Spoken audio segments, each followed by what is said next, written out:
अस्सलाम वालेकुम लेडीज़। आज की वीडियो है आइस से रिलेटेड। अगर आपकी आंखों में जलन, खारिश, दर्द और सुर्खी रहती है तो इसके लिए हम आज आपको एक बहुत ही आजमूदा नुस्खा बताएंगे। ये एक बहुत ही आसान सी रेमेडी है जिससे आप घर की चीज़ों से आराम से बना सकते हैं। वीडियो को स्टार्ट करते हैं। वीडियो को स्टार्ट करने से पहले आप हमारे चैनल मदर डायरी को सब्सक्राइब कर लें, वीडियो को लाइक और शेयर कर दें, बेल आइकन भी प्रेस कर दें ताकि आपको हमारे आने वाली हर वीडियो का नोटिफिकेशन मिलता रहे। तो चलिए स्टार्ट करते हैं। आपने एक बाउल ले लेना है। इस बाउल के अंदर आपने सिंपल घर का पानी ऐड कर लेना है।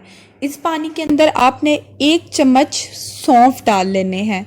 सौंफ डालने के बाद आपने इसको ओवरनाइट फ्रिज में रख देना है, यानी रात को आपने इसको बनाकर फ्रिज में रख देना है। सुबह उठना है, उठ के सबसे पहले आपने फ्रिज से ये पानी निकालना है और इससे अपनी आंखों को धोना है। आंखों को धोने के बाद आपने आंखों पर थोड़ा सा प्रेशर डालना है मिडल वाली 3 फिंगर्स के साथ। लाइक आपने अपनी आइज़ का मसाज करना है बहुत ही हल्के हाथों से।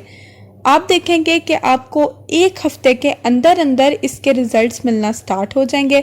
आपकी पफी आइज़, आंखों में दर्द, रेडनेस, ईचिंग सब ख़त्म हो जाएगा।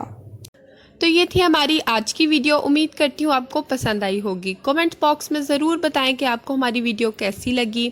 हमारे चैनल मदर डायरी को सब्सक्राइब कर लें, वीडियो को लाइक और शेयर कर दें, बेल आइकन भी प्रेस कर दें ताकि आपको हमारी हर वीडियो को नोटिफिकेशन मिलता रहे। अपना बहुत बहुत ख्याल रखें, हमें अपनी दुआओं में याद रखें। अल्लाह हाफिज़।